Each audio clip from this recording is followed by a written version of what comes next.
अस्सलाम वालेकुम रहमतुल्लाह। किसी ने क्या खूब कहा है कि सेहत हजार नेमत है, और हकीकत भी है। मर्द हो या औरत हो, बूढ़ा हो या जवान हो, गोरा हो या काला हो, दुनिया के किसी भी कोने में मौजूद हो, हर शख्स यही चाहता है कि वो सेहतमंद रहे, उसकी सेहत अच्छी रहे। क्योंकि कोई भी शोबे से ताल्लुक़ रखने वाला शख्स हो, चाहे पॉलिटिशियन हो, चाहे फिल्म स्टार हो, चाहे डॉक्टर हो या इंजीनियर हो, उसको अपने काम को पूरा अंजाम देने के लिए सेहतमंद रहना ज़रूरी है। क्योंकि सेहत हजार नेमत है। अगर सेहत अच्छी रहेगी तो आप अपनी ज़िंदगी में तरक्की भी कर सकेंगे, आपके जो दीगर काम है वो कर सकेंगे। तो दोस्तों, यही चीज़ को मद्देनज़र रखते हुए मैं आज आपको 6 ऐसे चीज़ें बताऊंगा, 6 एसेंशियल फैक्टर्स ऑफ लाइफ, जो यूनानी सिस्टम ऑफ मेडिसिन का एक हिस्सा है। एविशिना ने अपनी किताब अल क़ानून में इसके बारे में डिटेल डिस्क्रिप्शन बताया है। वो मैं आपको मुख्तसर तौर पे बताऊंगा कि अगर कोई शख्स को अपनी सेहत को कायम रखना है, सेहत को अच्छा रखना है, तो 6 चीज़ें उसके सामने आए, बहुत ज़रूरी है। वो 6 चीज़ों को अगर वो मेंटेन करता है तो वो कभी बीमार नहीं पड़ेगा। सबसे पहली चीज़ उसमें है हवा। हवा, आप लोगों ने सुना है कि इसकी हवा बदल दो, इसका बीमारी दूर हो जाएगी। हवा बहुत ही इम्पॉर्टेंट चीज़ है किसी की सेहत को बरकरार रखने के लिए। हवा चेंज करना, किसी को क्वारंटाइन कर दिया जाता है क्योंकि ये कहते हैं कि भाई आबो हवा बदलना चाहिए। हवा बहुत ही अहम चीज़ है एक शख्स की हेल्थ को मेंटेन करने के लिए।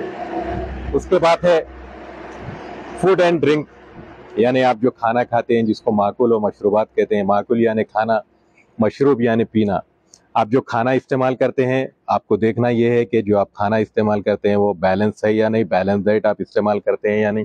अगर आपकी डाइट बैलेंस है तो यकीनन आपको कोई बीमारी नहीं छू सकती। और ड्रिंक यानी मशरूब, यानी जो आप पीते हैं, पानी पीते हैं या कोई भी मशरूब आप इस्तेमाल करते हैं, तो आपको देखना ये है कि जो पानी आप इस्तेमाल करते हैं वो सही है या नहीं। जो आप कोई मशरूब इस्तेमाल करते हैं, कोई ड्रिंक, कोई जूस वगैरह इस्तेमाल करते हैं, तो वो आपके सेहत के लिए बेनिफिट दे सकेगा, आपको आपकी सेहत को मेंटेन कर सकेगा, ये आपको देखना है। तीसरी चीज़ ये है हरकत और सुकून बदनी, यानी आपको फिजिकल रेस्ट मिल रहा है या नहीं। यानी कि आप काम काज करते हैं, रेस्ट ज़रूरी है, क्योंकि एक्सरसाइज भी ज़रूरी है, फिजिकल एक्टिविटीज़ भी ज़रूरी है। तो ये चीज़ें बहुत ही इंपॉर्टेंट है। चौथी चीज़ है हरकत और सुकून नफसानी, यानी मेंटल पीस बहुत ज़रूरी है। बहुत सारी बीमारियां जैसा कि डिप्रेशन है, हिस्टेरिया है, शाइज़ोफ्रेनिया है, मेलनकोलिया है, ये ऐसे डिजीजेस है जो अगर आपके दिमाग को सुकून नहीं मिल पा रहा है तो ये बीमारियां आपको हो सकते हैं। ये बीमारियों से आपको दो चार होना पड़ेगा। और पांचवी चीज है कि आप की नींद यानी स्लीप और वेकफुलनेस, यानी आप कितने घंटे सोते हैं और कितने घंटे आप जागते हैं। दोस्तों, एक बात मैं आपको बताना चाहूंगा कि एक नॉर्मल इंडिविजुअल के लिए, यानी नॉर्मल शख्स के लिए, अगर उसको अपनी सेहत को अच्छा बरकरार रखना है तो कम से कम 7 घंटे सोना है। 7 घंटे की नींद जरूरी है। उसके बाद उसको बेदार होना है, वो फिर अपने जो भी दीगर काम है वो कर सकेगा। और जल्दी सोना है। तो स्लीप और वेकफुलनेस भी एक एसेंशियल फैक्टर ऑफ लाइफ है, यानी कि आपकी नींद किस तरह से होनी चाहिए और आप जब बेदार होंगे, अगर आपको नींद अच्छी रहेगी तो आप जब बेदार होंगे तो आप अपना काम अच्छा कर सकेंगे।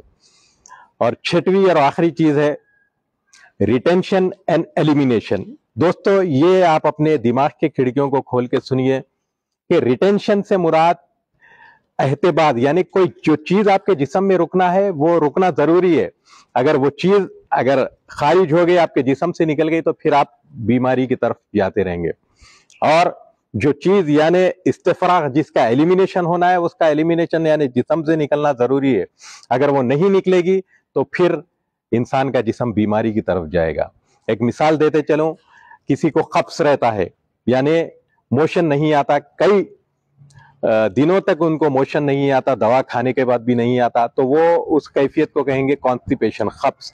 तो ये चीज को आपके जिस्म से निकलना है, यानी आपके मैदे से, आपके आंतों से, जरिए से खारिज होना है, लेकिन ये नहीं निकल पाता, तो ये बीमारी की तरफ लेकर चलता है। और दूसरी मिसाल, जो इस्तिफराग, जो निकलना है वो नहीं निकलता, जैसा कि डायरिया है, डायरिया में पतले मोशंस आ जाते हैं, जबकि उसको रुकना है, एहतिबास होना है उसका, लेकिन वो इस्तेफराग हो जाता है। तो ये सब चीज़ें, अगर ये 6 फैक्टर्स आप अगर रखेंगे तो आपकी जो है इंशाअल्लाह ताला सेहत कायम रहेगी। शुक्रिया। वो एक